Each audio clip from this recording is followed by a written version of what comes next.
Hey guys, it's Tony. Welcome back to the channel. Thank you for all those who've been supportive through this 1 year on YouTube giveaway. That ends this Sunday. So make sure if you haven't already been a public subscriber, left a comment on one of my videos over the last 4 weeks, make sure you do that too. But this is gonna be one of those videos I just have some thoughts I wanna share, and I had some long car rides and things kind of came to me, and I thought, well, maybe someone else would get a kick out of hearing what I'm thinking about around the card hobby and just stuff that's happening here recently. So a few analogies will be thrown in there. They're my analogies. They don't mean they would make sense to you or be what you would agree with, but just things that I think as I collect and the way I view the financial side of, I call it a hobby, my hobby in collecting cards, just some things I've always assumed and thought, but based on, I think, just all the videos that I get to watch and comments I see and live streams, maybe not everybody thinks the same way I do, which is fine, but thought I would just share my thoughts on it. So a couple different topics. They'll probably be windy left and right turns here, but stay with me if you can. So the first comment I was thinking about is that, my cards aren't really worth what I think they're worth. We all had Beckett's, we all have price guides, we can look up comping apps and websites, but your cards aren't really worth that, at least in how I define worth. I define worth as, how much in real cash can I transform something into? Think of your house. You go on realtor.com, Zillow, you see comps for houses in your neighborhood. Zillow gives you what your house may be worth, right? Every day of the week you can check it. But your house may be worth that, maybe you post that for sale with your realtor, but when it comes down to actual cash in your pocket, likely that's not what you're gonna get. I mean, even if you get a full price offer for that, typically, at least in my situations at least, the buyer would want you to do some repairs, right? They'll have an inspection, they'll say, oh, the roof has a small leak, this thing out here needs to be sealed, and maybe it's $10,000, $15,000, maybe more, that they want you to do before they buy the house from you. And you gladly do it to move on to the next house probably. And sometimes repairs are small and sometimes agreed upon repairs can be pretty sizable. So that's money out of your pocket in order to get that sale price of your house. And then of course, putting the mortgage you may have on your house aside, assuming you have a paid for debt-free, house, there's likely transaction fees, real estate commissions, things like that, right, that take your number down. So while Zillow and Realtor.com and your realtor friend may say it's worth $500,000, you're only going to pocket less than that, right, based on repairs and things you agree to, fees, things like that, right? So I think of worth as what I can transform something into cash-wise. And so when I say my cards aren't worth what I think they're worth, that's true. Like, I have a card I bought for $100, but it's really, I may not be able to get $100 out of it. If I sell it on eBay or an auction, they've got their 13, 15% fees eBay does. Auctions have buyer's premiums, which may play into how much someone's gonna bid on the card and ultimately what you get back for it. If I sell it to a friend and we maybe use PayPal, there's a transaction fee maybe there on goods and services, right? If I take it to a card show and I trade it, maybe the dealer won't give me 100% of what I bought it for. They may give me 80% of what I bought it for, right? So my $100 card becomes 85 or 80 really quick. And, a card comping website or app or a Beckett or whatever, eBay, right, sales listings, that may give you an idea of what it's worth to a buyer of that card. But as the seller of it, you're not going to really pocket all that automatically all the time. Now, maybe you find a friend who you bought the card for $100 and they'll give you 105 for it. Okay, well then it's worth 105 to you probably if it's a cash deal, no other fees and things involved, no shipping, stuff like that. But not every deal can be that frictionless. Some deals need to be done through a third party, eBay, auction houses, things like that. So, I have cards that I paid $500 for. If I were to appraise them or put them on a spreadsheet, yeah, they're worth that, but they're not worth that to the buyer of the card. What if I have a home repair? What if I need cash in 2 days for something that came up I didn't plan on, right? And we all hope you'll have emergency funds for that when it comes up so you don't have to sell your cards. But if you have to sell your cards and you need money in 2 days and you want to get $500 for the card you paid $500 for, you're in a tight squeeze there. You've got urgency. You've got 2 days to get the money. You can't do that through an auction. Maybe Facebook sales, maybe a friend, maybe a local card shop, a card show that weekend, right? But again, you're subject to someone offering you 80%. Or eBay would have 13% or whatever transaction fees plus shipping to get that card to a buyer of your card. And maybe a $500 card becomes $400 at the end of the day once all that's happening, right? So, comping websites and apps are interesting to me. Price guides are interesting too, certainly. Zillow's interesting to look at my house, what it's worth every month if I wanted to. I don't, but if I did, curious how it's gone up or gone down. I like charts. I'm a math guy, an accountant. I'm a CPA at all. I like numbers. But even though that chart's going up on Zillow or the price guide methodology I use says my card's going up, I feel good about that. But if I had to sell it, it doesn't mean I'm going to get that for it. So, my cards aren't worth what I paid for them. It sounds negative, but it's just realistically, or maybe I should say they may not be. Maybe you do find someone who's going to pay you exactly what you bought the card for, what it's worth, and be very frictionless, no fees, and it's all going to come together perfectly. But I wouldn't count on that. And so all the discussion around value and tools to determine value and is the value these sites come up with really what they're worth? Things are worth only what someone else will pay you for them. I mean, if you need cash, you're going to need a willing buyer to give you cash to pay what you need the cash for, a bill or something. And if those buyers aren't out there, maybe it's a slow time. In the house analogy, interest rates are high. Affordability is pretty low or negative, right? So it's hard to come up with money. It's December. No one wants to move during Christmas, right? Your house is worth $500,000, but in the summer, you may get more bites and more chances to, translate that house into cash. But if you have to sell at the wrong time or the wrong economy or the buyers just aren't there moving to your city or state, right? It's going to be harder and you may have to take a lesser price. So I think for me, the cards are worth the cards for me, I know what I paid for them, but I don't look at that stuff. Like, I don't think I'll ever want to or be interested in having a website that tracks the value of my cards. It's interesting in theory to kind of see that, right? And maybe I'd sign up for free for a month if I go to a Strongsville or Chicago National, right, to have something in my hand literally to use. But I get too tied into the numbers. I don't want to look at my cards every week and think if they went up or not. I think that for me in my brain, and this is just for me, don't take this as something towards others. But I think for me, I would look at that too much. Like if I see a card in my collection and I see it as a dollar sign, primarily more than the card, I think that'd be a problem for me and how I enjoy card collecting. That's just me, right? And certainly cards can go up or down, but if I knew that, would I change how I collect? Would I be more stressed? Would I be less stressed if it went up?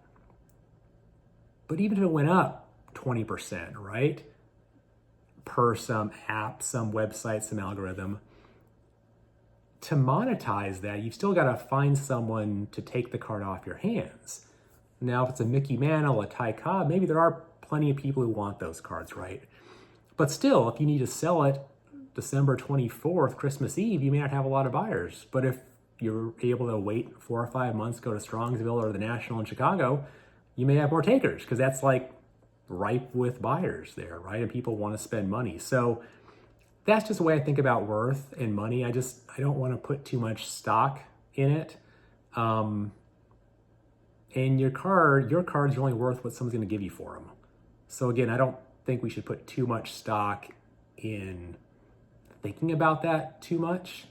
I think the thought of that, now if you're a dealer, you probably need to think about values because that's your business, buying, selling, and making money. But I and a lot of people, many of us, most of us, I know treat this as a hobby. And I looked up what the word hobby actually meant like 2 weeks ago in the dictionary. And hobby, it mentioned, was something you do for fun, I think. Fun, relaxation, and in the spare time you have throughout the day, right? So fun, relaxing, spare time. There's a lot of stuff that's not fun about card collecting. I didn't realize, or a lot of stressful things can kind of come up and be talked about that when I was collecting in a silo, which I don't want to go back to doing that, it's tough. It's tough when you see things happening that stress you out, stress other people out. It doesn't seem relaxing at all in certain situations with certain videos and content coming out. Doesn't seem fun to talk about stressful things like this. And in your spare time, like a lot of us have things going on besides card collecting, families, friends, jobs, other social things we do. I mean, I don't have that much spare time to spend thinking about all of this stuff. Others do, and that's cool. Maybe it's it's less of a hobby to some. It's more of a side hustle, gig, business, which totally get that it's not really a hobby. But for me, I want to relax. I want to have fun. I want to do it in my spare time. And man, there's a lot of stuff out there that makes you not feel those ways. And value can be one of those things. Value for me, thinking about value, how much something should go for, making money, trying to know what the next best thing is in the hobby, trying to peek around the corner, trying to get on the bleeding edge of some topic that I don't know about, or thinking about who I don't have in my collection but should, because maybe they'll go up in value and I should be putting my money there. It's all interesting to think about, I guess, but it puts me in a place where I don't think it becomes a hobby anymore, at least based on that definition. It's not relaxing to think about my cards going down because someone else tells me they're going down. I'm happy with what I paid for my cards, whether I paid for my cards last week at an auction or eBay or at a card show, or ones I bought 2 years ago when the market was much different. Maybe I overpaid. Maybe I got a great deal and it's gone up. I don't know. Or cards I've had for 35 or 40 years. I'm happy with those cards. I'm relaxed seeing those cards. It's a pastime. It's fun. And for me, again, this is all just for me, thinking about what I'm missing out on or what I should be aware of, things that could impact me that don't really relate to me, kind of makes it not as much of a hobby as I would have thought. Again, I like learning. I like understanding what's happening outside of me because it does help me see why things could be happening, what's motivating things to happen, and kind of be aware of that as I make purchases. But at least in the last couple of weeks of topics, it makes you wonder about a lot of stuff. And I'm not going to talk about what they are. We all know what they are the last few weeks: videos, live streams, things coming to light. I enjoy what I collect. I have fun collecting what I collect. I do have cards that I bought that are above $500 and bought them all at shows. One I think I bought online, but mostly at shows. Did I pay too much because of something underlying I wasn't aware of? I mean, I suppose I could have, but I also know that I love those cards and they have a place in my collection because it's a player, a team that I collect. It's a beautiful card.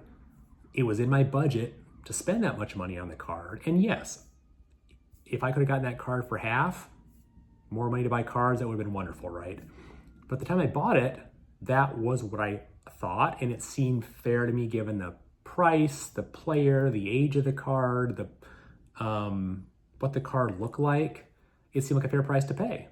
And I've not lost one wink of sleep over that with all the recent stuff coming out about, cards and values. So I don't actively, routinely swim in those deep waters of buying cards above $500. I've got probably 4 or 5 that probably would be worth above $500 right now. And there may be a few I want to buy next year at Strongsville or at a big card show that I'm going to save up for and do my research on and look to buy next year too. But I would say 95% of what I buy is less than $50, less than $20.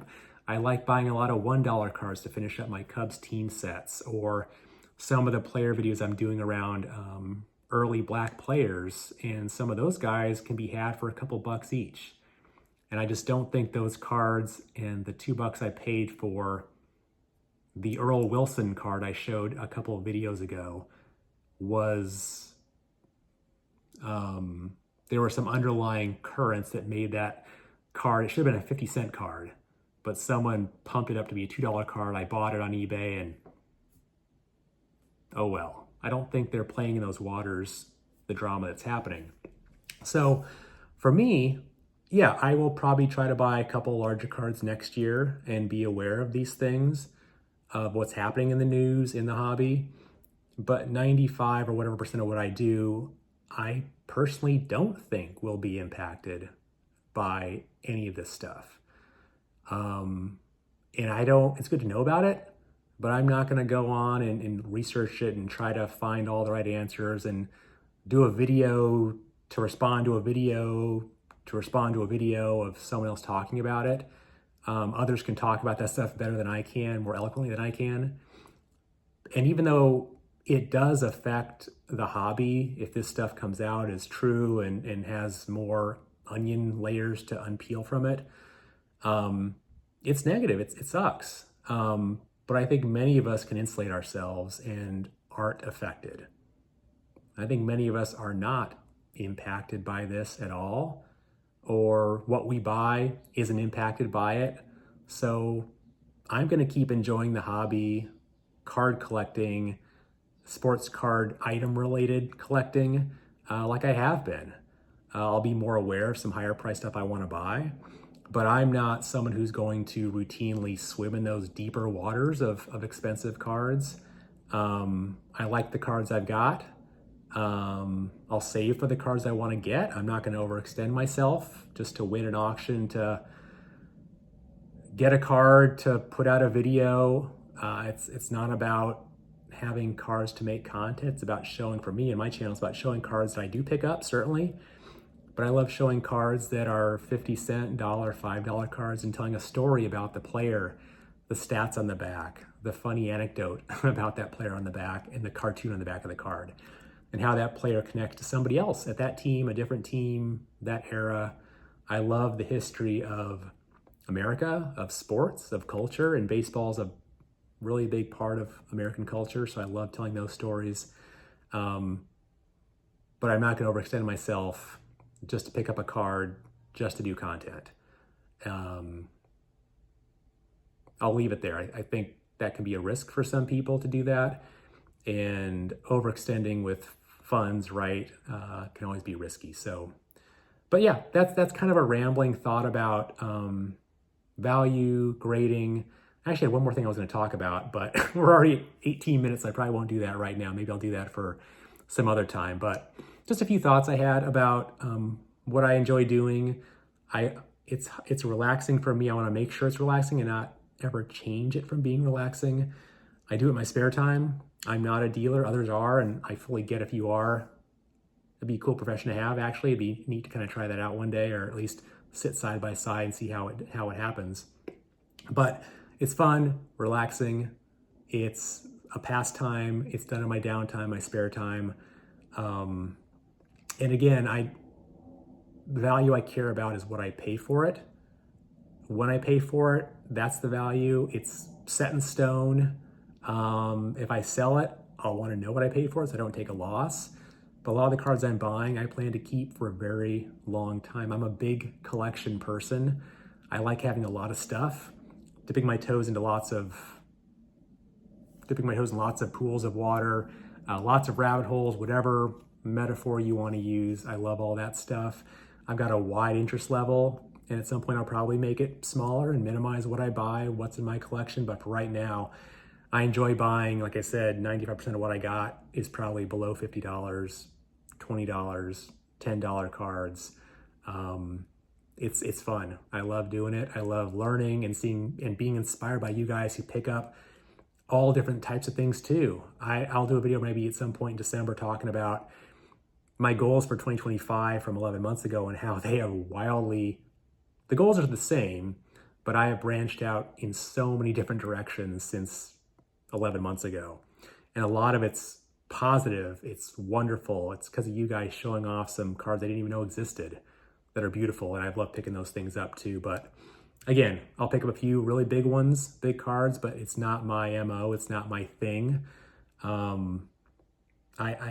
If you swim in deep waters and you're routinely picking up $1,000, $5,000 cards, or have a goal to pick up several of those next year, yeah, I think for all of us who may want to dip our toe briefly into that deep end of the pool, yeah, know about these things.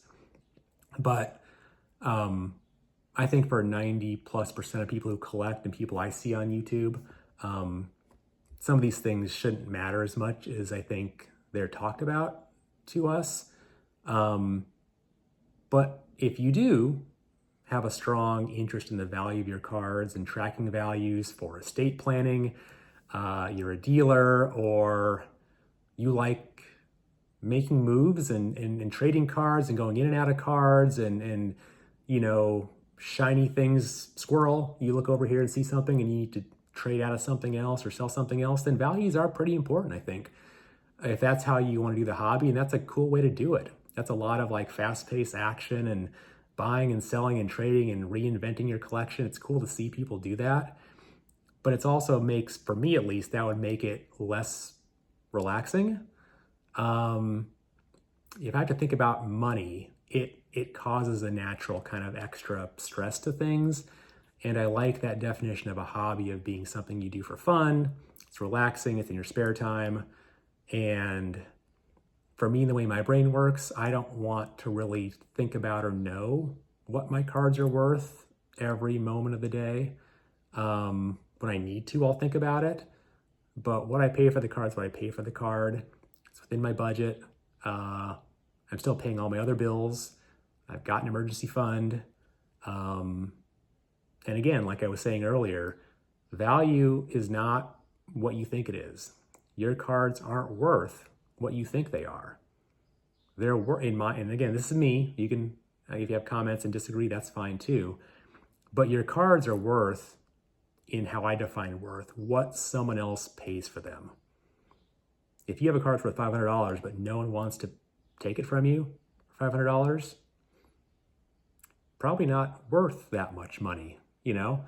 If someone wants to give you double what your card's worth, well, maybe that's a good indication of what the card's worth. But like your house, like anything else you got to sell, there's a market, there's a timing of when you sell something that could be impactful, and you got to have buyers. You got to have buyers. And so that's just the way I've thought about my personal and our family finances ever since we started keeping budgets and tracking our spend. You know, things are worth what someone will give you for them, net of all the fees and taxes and stress and shipping and things like that. So for me, again, value is interesting, but nothing I'm going to probably dwell on. But again, those are my thoughts. And now we're at 24 minutes. Hopefully you finished mowing the lawn, shoveling snow, maybe had a car ride somewhere, or have me on in the background sorting cards or doing work or what have you. So for those who've stuck around for 24 minutes, that's my rambling. It's not as polished as the other videos usually are with talking through players and histories and cards, but had a few things to think about. The thing I wanted to get to, I did not get to. It would have been probably a 48-minute video if I had added this on too, so I'll cut it right here. Do another maybe thoughts video in December on something else I want to talk about. But until that time, have a great weekend, guys. Enjoy the holiday coming up. I'm thankful for each of you. I'm thankful for the chance to do videos and share content, share cards, be inspired, text, have friends, see you at shows, interact in the comments. It's made how I collect cards a million times better. Thank you guys, all of those who reached out to me and who have my number and vice versa. Appreciate it. Have a great weekend. Have a great next week coming up, and I'll talk to you soon. I'll see you. Bye.